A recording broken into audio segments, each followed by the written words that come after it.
Hi there. Thanks so much for joining me today for the latest episode of Impact Real Estate Investing. Wealth is created by owning assets that generate revenue and appreciate over time.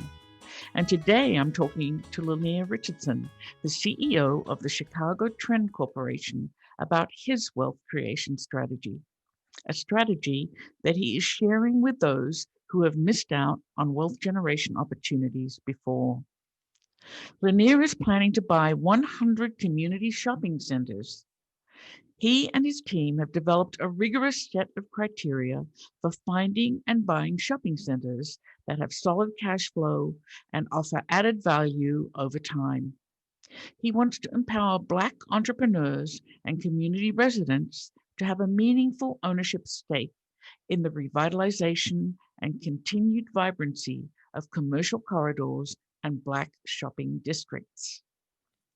And now he's on to the next phase of his plan with a crowdfunding campaign for a shopping center he wants to purchase in Baltimore, which everyone over the age of 18 can invest in. You'll want to hear more. Be sure to go to evepicker.com to find out more about Lyneir on the show notes page for this episode, and be sure to sign up for my newsletter so you can access information about impact real estate investing and get the latest news about the exciting projects on my crowdfunding platform, Small Change.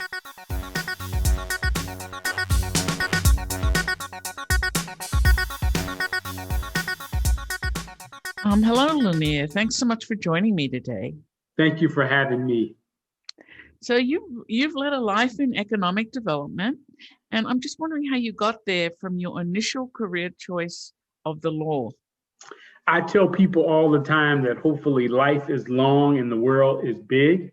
I started my career as a bank lawyer. I worked in a law department of 90 lawyers, and every day we work on transactions where we were making loans of $50 million or $100 million to some big corporate institution.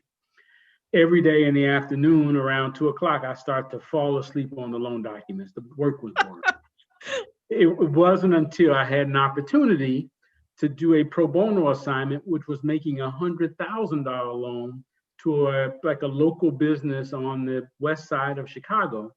And it was at that point that the work came alive. It was the same loan documents and, mortgage and guarantee. And it was a $100,000 loan as opposed to a $100 million loan. But it was a lot of fun. And, getting resources to people and places that other people overlook or undervalue became, my mantra. So I've had a lot of fun with that. I left the bank shortly thereafter.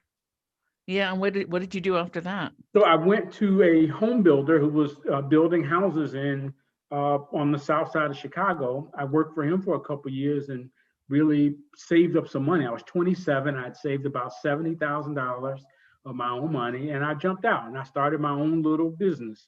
The first year I developed, built, and sold, and I want to come back to and sold, 6 single-family homes in Chicago.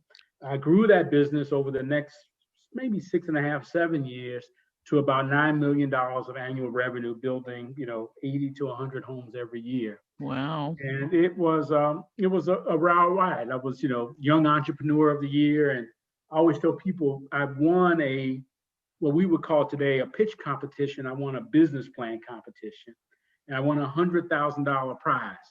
And what they said was the $100,000 was rocket fuel. But no one ever told me that rocket fuel is highly flammable. Right? So I had all the highs and lows, cover of cranes to needing to sell that business in like a fire sale. But luckily, I was able to keep my reputation and sort of figure out what my next move would be. And now, it's sort of fun to talk about failure, and failure is necessary, and you learn it's only lessons that failure can teach. But I'm telling you, at that point, it was hard for me. I mean, I had to figure out how to talk about it. But I got lucky. I met a guy at an Urban Land Institute meeting who was being honored, for in the real estate industry. A guy named Matthew Bucksbaum, and who was the founder and CEO of General Growth Properties. He ultimately gave me an opportunity. I sent him a letter and said, "I'm trying to figure out what to do next." And I got an opportunity to work at General Growth and work directly with the CEO to formulate an urban development group. Again, back at passion work. How do you get retail development in ethnic, urban, and underserved areas was the charge. The CEO had a personal interest there. I formed a national group, and I got the resources in General Growth to do projects in Baltimore, in New York, in Detroit, in Birmingham, Alabama, worked on projects in Milwaukee. It just was a lot of fun. So, step two, I always tell people the career is, long and windy road. In 2007, General Growth experiences, was the poster child for financial sort of illiquidity. Had great assets, but couldn't refinance. It was the recession. And so I left General Growth, same way, trying to figure out what do I do next. And I moved to Newark and found this great opportunity working for Cory Booker and heading the Economic Development Corporation in Newark, New Jersey. And, when the recession thawed out, we did $2 billion of new projects, hotels, grocery stores, office towers for Panasonic and others. It just was a lot of fun. And then when he became Senator Booker is when I started my current sort of career path. I lead an entrepreneurship center at Rutgers Business School, and I am CEO of a social enterprise, again, focusing on development and getting capital to underserved, changing ethnic neighborhoods. So it's been a lot of fun. That's really what we're going to talk about today. So you founded and lead the Chicago Trend Corporation. Yes. And what does Trend do? So Trend aims to empower entrepreneurs and strengthen neighborhoods. That's really our mission. We were formed out of a research assignment from the MacArthur Foundation and the Chicago Community Trust that really aimed to determine how retail impacted neighborhood change. And so it was, what every community kind of wanted: a grocery store, or a coffee shop, or a sit-down restaurant. And the foundation at the time was trying to determine where to put its resources. It didn't want to put grant and investment in neighborhoods that, didn't need it, that would act on it, would have that development on its own market, market forces. It also didn't want to do grants in neighborhoods where, the project would fail. And so my co-founder and I, Bob Weisbord, worked on a process, a data analytic tool, leveraging our retail relationships, and then ultimately getting capital. We launched in 2016 with about $7 million of support from philanthropically motivated impact investors, MacArthur Foundation, Chicago Community Trust. We subsequently raised another $10 million from Fifth Third Bank and something called Benefit Chicago and the American Baptist Home Mission Society, and a host of other, philanthropic, impact investors. Really exciting. What do you do with that money? We find projects. We've now invested about $9 million in projects really largely led by either Black entrepreneurs or nonprofit organizations. Initially, all of our work has been in Chicago. We're just starting to expand outside of Chicago. We invested in everything from, first project was an urgent care and healthcare center, urgent care and a daycare center right next door to each other.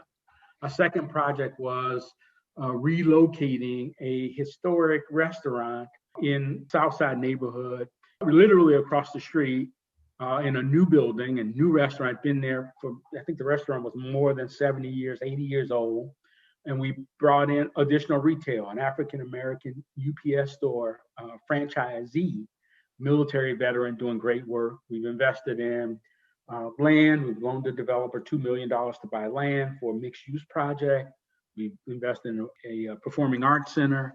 So, it's that type of work. The theory is retail can be catalytic and can either stem a neighborhood's decline or strengthen a neighborhood. That your first impression of a community is the commercial corridor, right? You drive in there, you see it. And so, we've tried to use data and analytic tools to identify strategic commercial corridors where investment could happen.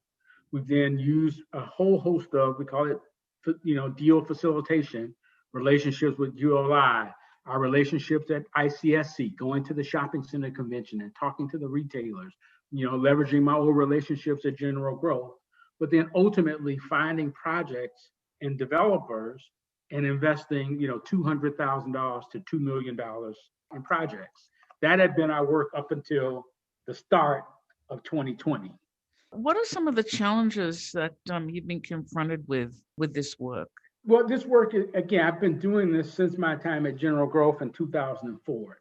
It is about perception in some instances that, still, redlining, retail redlining of neighborhoods, that's been a challenge. And, communicating that there really is income and market viability to sites and finding the right location that has components that will work for retail, accessible and visible, and finding projects that work and assembling land. So just the nature of real estate development and getting tenants attracted is a challenge. Of course, retail, the industry is changing. So right now, there's this thought about everything is Amazon. Amazon sells everything, right? And so what retail is still necessary to communities, restaurants, entertainment, necessity type goods, health services, and other things of that sort. And then finally, I always say it's the narrative and the numbers. It's sort of making sure that the project works, the project pro forma works. There's clearly often a narrative around communities, it's a food, a neighborhood's a food desert, or a community doesn't have a sit-down restaurant. But you got to find a place where the numbers work, both from a development standpoint, as well as for the retailer or the entrepreneurs operating the business. So intelligently identifying, structuring, using data to identify opportunity and invest in it, all of that's the challenge. And then just communicating and building relationships to get people to take a look at the projects. It sounds like up until now, Chicago Trend's role hasn't really been as developer, but more as investor in development projects. That's correct. That is correct. And so now you're shifting gears a little bit because you've listed a project on Small Change. Yes. And it seems you've shifted into development mode. And why is that? Yes, really excited about it. So, 2020, we all know, was the year of pandemic, of protest, and a political pandemonium. That's what I call it, the PPP, right? And in Chicago, right after the murder of George Floyd, there was looting in commercial corridors. And as I watched the news and sort of, talked to friends who were, on the ground in community, people were lamenting the fact that, we just got these stores open. We fought forever to get a Walmart open or a Walgreens open in the community. And there was looting. Even to some of the Black-owned business, there was looting. Right? And so I've just observed that, and my thought was, very few people of color owned commercial real estate. People of color didn't have opportunities, sufficient opportunities to be commercial real estate agents or commercial property managers. And so my thought was, we should own assets. And as you remember, I talked about my initial business of developing, building, and selling homes. When I got to General Growth and met the Bucksbaums, when I got to Newark, I met a guy named Jerry Gottesman. They said, we don't sell. That wealth is created by owning assets that generate revenue and appreciate over time.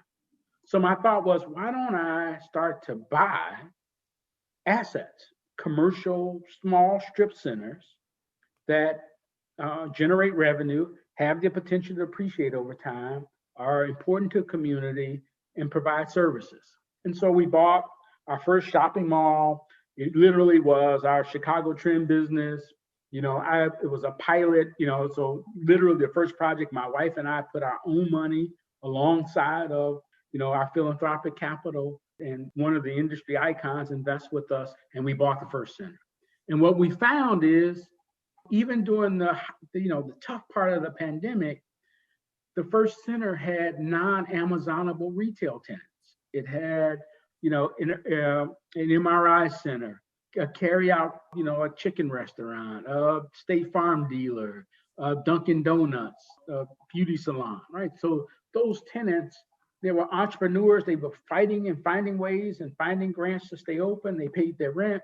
They continued to provide services to the community. I say essential services, and again, essential in the context of the pandemic is, taking on different meanings. But these are places that people still went to that are quote unquote non-Amazonable. And so we bought our first one in the early part of 2020. We bought a second one in October of 2020. The second one we bought in partnership intentionally with local entrepreneurs. And we decided that we could do that more. And so that's the project we've listed on Small Change, and we're really excited about continuing to grow, this business line. Tell us about that particular offering that you have on Small Change. Right. So what does the building look like? So we've put under contract a 47,000 square foot shopping center in West Baltimore.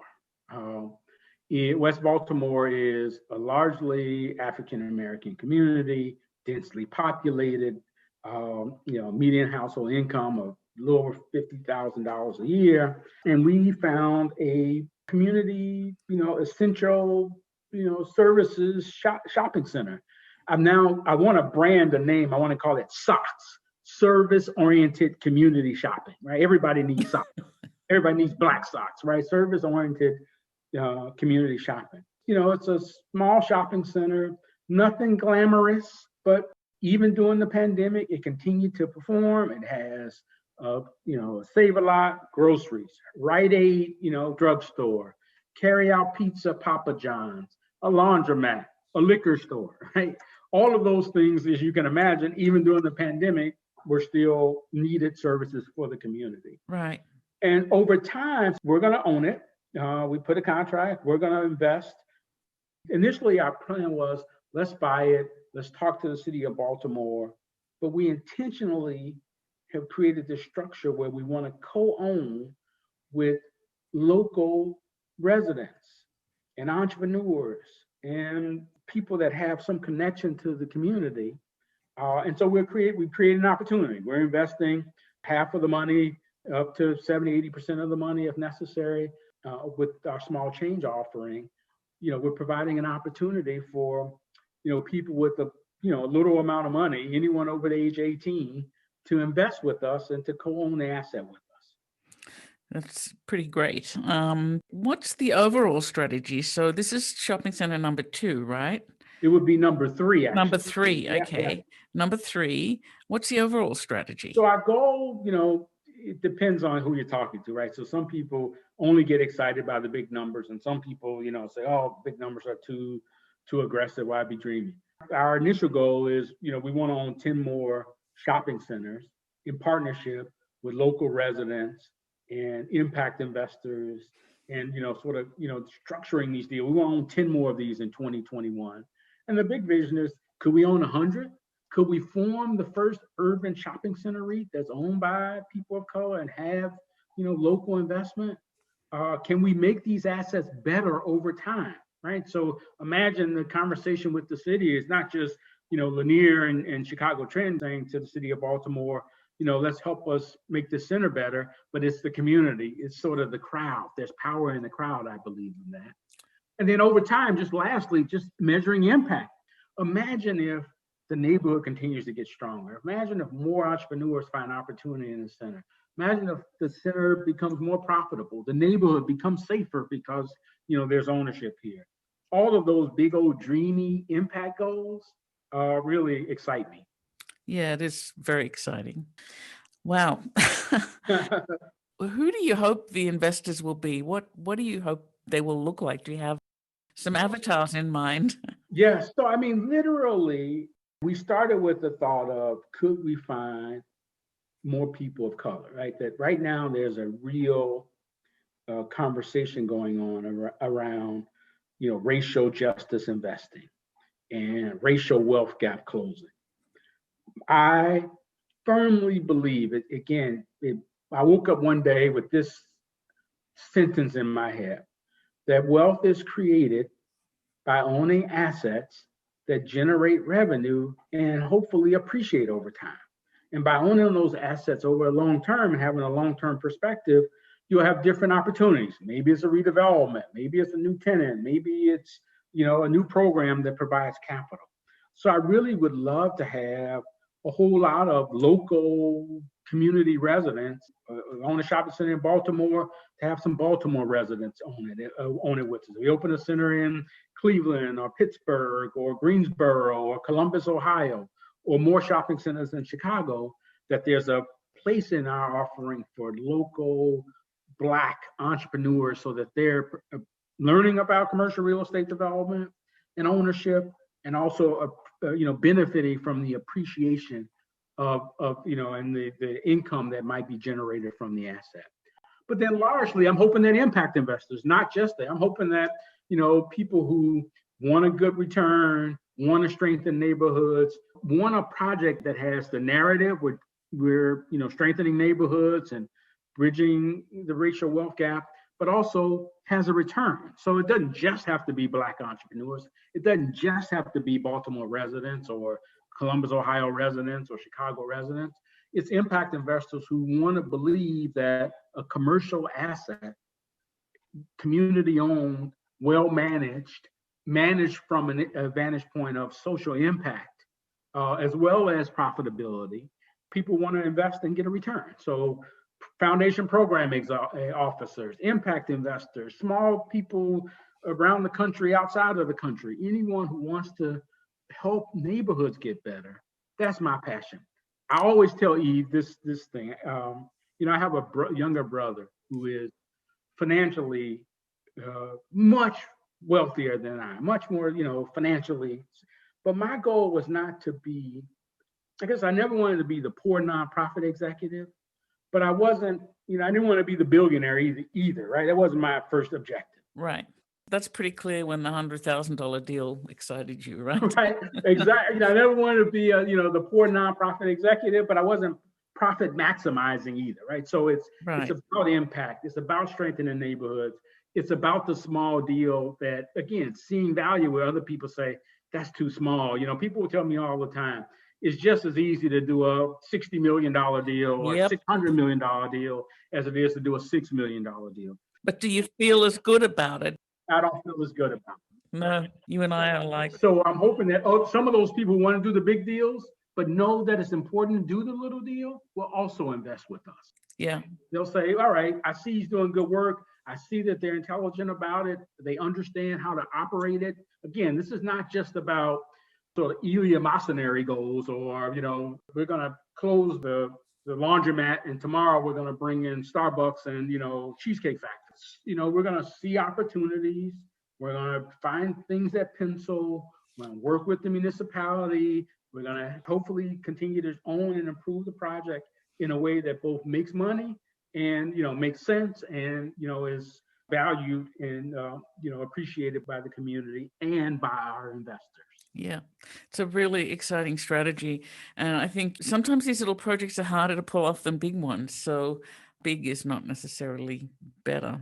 Yeah, I want to do this 100 times. So I don't know what you call it. I want to just bang my head against the wall. But I believe that local ownership, that if I can use the MacArthur Foundation and Chicago Community Trust and Fifth Third Bank and Rockefeller Foundation and Pritzker Traubler Foundation and others, Farish Foundation, I don't want to leave anybody out. They all invested in our little social enterprise to create capacity. And so I'm hoping to use that capacity in other places around the country and further work in Chicago and in Baltimore and in Rochester, New York and other places to really make communities better, to, again, get resources to places that are overlooked and to, help create wealth for people who, who just haven't had as many opportunities as some other communities. One of the things I find most exciting about this is that, I don't want to call them unsophisticated investors, but investors who've never had an opportunity to invest in real estate before can invest right alongside people who do know what they're doing. And it's an educational enterprise as well. Yeah. Embarking on this idea of put a little bit of money in and see where it takes you. And it's the beginning of a journey to create wealth. Along the way, you can learn from the other people around you. I think it's an amazing opportunity. I went to, law school, right? A great law school, but no one ever told me, hey, you hold some assets. You try to let appreciation, let them appreciate. Right. There's value in compounding, all of those things. What really goes into the discussion with the retailer. So it's not just, Starbucks is not coming to our community, or, it's, how do we create a structure that makes it attractive, the win-win for the community? And maybe it's not Starbucks, maybe it's a local entrepreneur. How do we get resources, but also shop there and, patronize in a way that allows the entrepreneur to make money and, stay open and continue to grow. So all of those things are byproducts. But first, it makes money, right? At first, it pencils. Right. Because if it doesn't pencil, what I learned in my early period of entrepreneurship is, while you can do passion work, if you're not doing it in a way that's profitable, it becomes exasperating. You run out of energy. So I want to do passion work profitably. Yes. Yeah.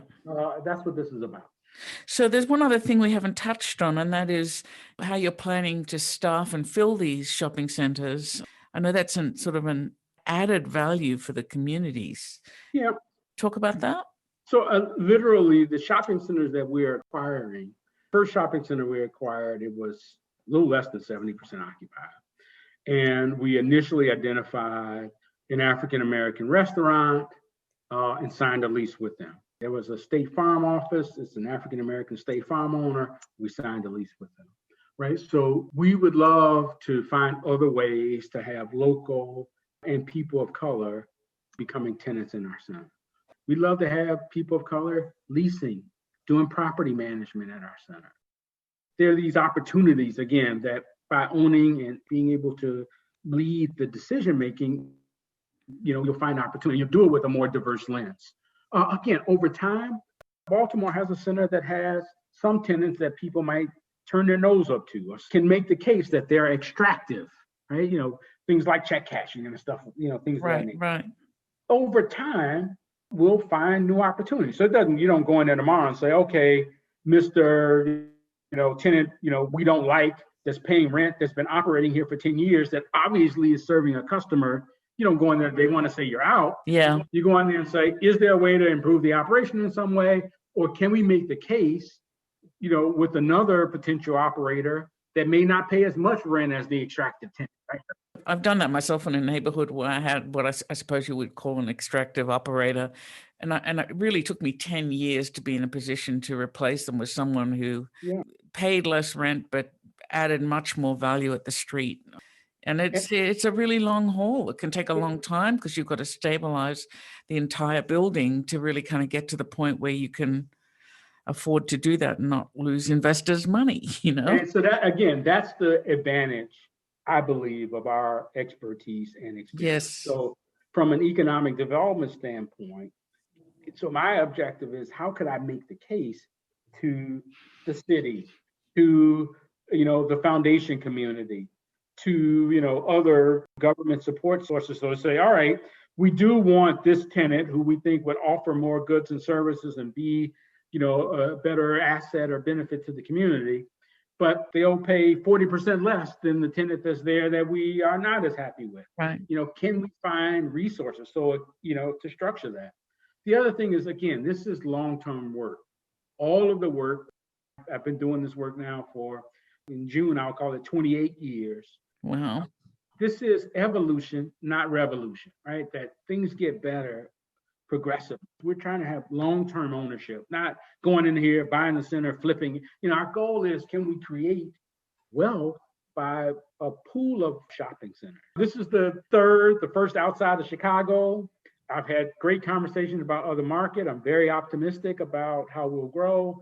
And I'm hoping that we'll, do more, with this crowdfunding approach of really democratizing investor interest and, making opportunities locally, but also making opportunities available for people who are, any place but want to have impact.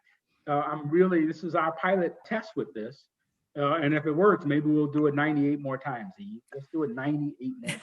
I sure hope so. Well, thank you very, very much. I've really enjoyed getting to know you, Lyneir, and I'm just dying to see what happens with your offering. So thank you very much for everything you do. Great. Thank you again.